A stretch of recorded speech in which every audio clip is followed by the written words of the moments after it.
اس video میں ہم آپ کو ایک بہت ہی پیارا واقعہ بتانے والے ہیں، قبر میں دولہا اور دلہن کا واقعہ۔ آج ہم آپ کو بتانے والے ہیں قبر میں دلہن کا سچا واقعہ، تو دوستو ویڈیو کو آخر تک پورا دیکھنا۔ یہ واقعہ سعودی عرب کا ہے۔ اس دن اس لڑکی کی شادی تھی، بارات آنے والی تھی، مہمانوں سے گھر بھرا ہوا تھا۔ دلہن کو بھی ابھی تیار کرنا تھا۔ دلہن کو نیا جوڑا پہنایا اور میک اپ سے سجا دیا۔ سب لوگ بہت خوش تھے کہ کچھ دیر بعد زور کی اذان ہوئی۔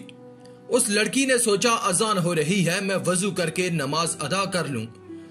وہ وضو کرنے جا رہی تھی، اتنے میں لڑکی کی ماں آئی اور پوچھا بیٹی کہاں جا رہی ہو؟ بیٹی نے جواب دیا امی جان اذان ہو رہی ہے، وضو کر کے نماز ادا کروں گی۔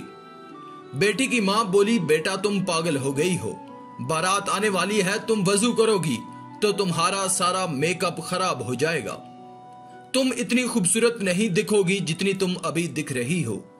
بیٹی نے جواب دیا امی جان مجھے اللہ کا ڈر ہے، مہمانوں کا نہیں، خوبصورت بھی دکھوں گی تو کیا ہو جائے گا، پھر میں نماز پڑھ کر اللہ کے سامنے خوبصورت دکھنا چاہتی ہوں۔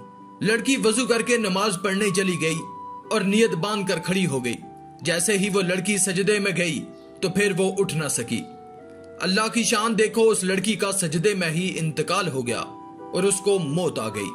دوستو موت تو سب کو آنی ہے، لیکن اتنی اچھی موت بہت کم لوگوں کو نصیب ہوتی ہے۔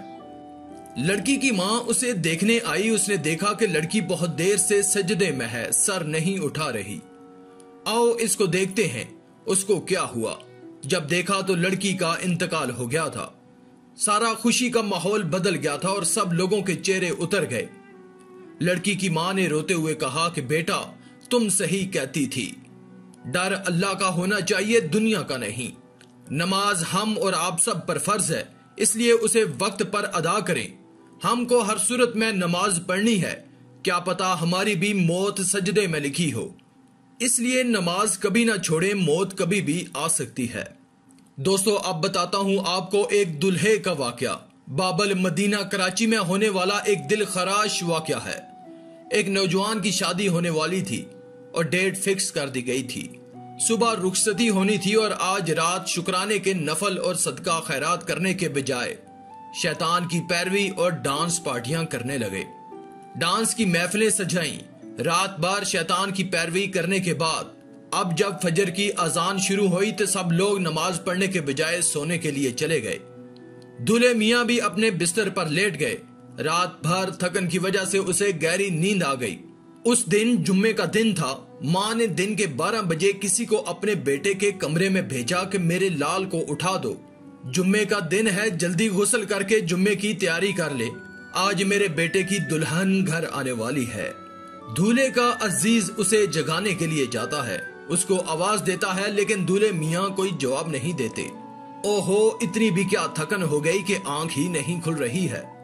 لیکن جب اسے ہلا جلا کر دیکھا تو لوگوں کی چیخیں نکل گئیں اور سب لوگ حیران ہو گئے کہ یہ تو ہمیشہ کے لیے ہی سو گیا ہے۔ اس دلہے کا انتقال ہو چکا تھا، کہرام مچ چکا تھا، شادی کا گھر ماتم میں تبدیل ہو چکا تھا۔ جہاں ابھی دھوم دھام سے شہنائی بج رہی تھی وہاں چیخو پکار ہونے لگی، جہاں ابھی ہنسی کے فوارے ابل رہے تھے وہاں ابھی آنسوؤں کی دھاریں بہنے لگیں۔ اللہ معاف کرے کیا منظر ہوگا وہ۔ کچھ دیر بعد جس کے سر سیرا سجا کر کار میں سوار کرنا تھا اسے کفن پہنا کر جنازے کی چرپائی پر سوار کیا گیا۔ جو باراتی اسے شادی ہال میں لے کر جانے والے تھے وہ اسے کاندھوں پر لاد کر قبرستان لے چلے۔ دوستو روشنی سے نکل کر اندھیری قبر کی طرف جا رہا تھا۔ اب اسے پھولوں کی کرسیوں پر بٹھانے کے بجائے کیڑے مکوڑوں سے ابھرتی ہوئی قبر میں ڈالا جا رہا تھا۔ دیکھتے ہی دیکھتے اس دولہے کو قبر میں اتار دیا گیا۔ آج ہم سے مچھر کا ڈنگ بھی نہیں سہا جاتا، قبر میں بچھو کا ڈنگ کیسے سہیں گے۔ اللہ سے دعا ہے ہمیں اور آپ کو نیک رستے پر چلنے کی توفیق عطا فرمائے، آمین۔